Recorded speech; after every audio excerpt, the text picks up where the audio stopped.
అస్మిత తన గదిలో అటు ఇటు తిరుగుతూ రామలక్ష్మి జీవితాన్ని ఆ ప్రభాస్ గాడు ఈ పాటికి నాశనం చేసేసి ఉంటాడు.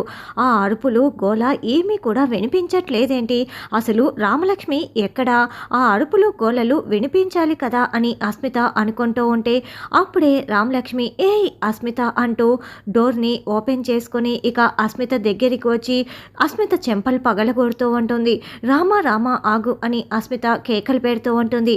అయినా కూడా రామలక్ష్మి ఏ మాత్రం ఆగకుండా అస్మిత జుట్టు పట్టుకొని ముఖం మీద పిడిగుద్దులు గుద్దేస్తూ ఉంటుంది. చెంపలు పగలగొడుతూ ఉంటుంది. తిప్పి తిప్పి కొడుతూ ఉంటుంది. అలా రామలక్ష్మి పిడిగుద్దులతో అస్మిత ముఖం మొత్తం కూడా ఎర్రగా కందిపోయి ఉంటుంది.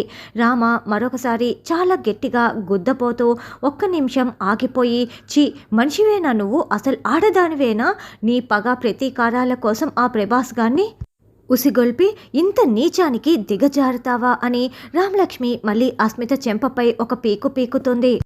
ప్రభాస్ గాడు నా మీద చెయ్యి వెయ్యబోతూ ఉంటే ఆద్య వచ్చి వాణ్ణి 4 పీకి నన్ను కాపాడి ఆద్య నిందలు మోస్తోంది. జనాలు నా గురించి తప్పుగా మాట్లాడితే మా నాన్న తట్టుకోలేరని ఆ నిందలన్నీ కూడా ఆద్య భరిస్తూ మోస్తోంది అని రామలక్ష్మి చెప్పటంతో అస్మిత షాకింగ్గా వింటూ ఉంటుంది. తర్వాత ఆద్య చాలా బాధపడుతూ పెరట్లో నిలబడి ఉంటే ఆద్య అంటూ శ్రీను చాలా సంతోషంగా ఆద్య దగ్గరికి వస్తాడు. అయితే ఆద్య ఏడుస్తూ నువ్వేమంటావు శ్రీను అని ఆద్య అడగటంతో ఏంటి ఆద్య దేని గురించి మాట్లాడుతున్నావు అని శ్రీను అంటాడు. ఊర్లో వాళ్ళే కాదు ఇంట్లో వాళ్ళు కూడా అందరూ నన్ను ఏదో ఒకటి అంటూనే ఉన్నారు, బాధ పెడుతూనే ఉన్నారు. నువ్వు ఒక్కడివే ఏమీ అనలేదు శ్రీను, నువ్వు కూడా ఏదో ఒకటి అనాలి కదా, అను శ్రీను అను అని ఆద్య చెప్పటంతో ఇక శ్రీను ఒక్కసారిగా ఆద్యని గట్టిగా హక్ చేసుకుంటాడు.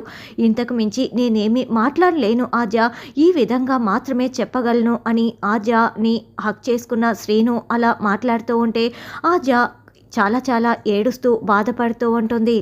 అలా శ్రీను ప్రేమ చూపిస్తూ ఉంటే నిందలు మోస్తున్న ఆద్య ఒకవైపు సంతోషం, ఇంకోవైపు బాధపడుతూ ఉంటుంది.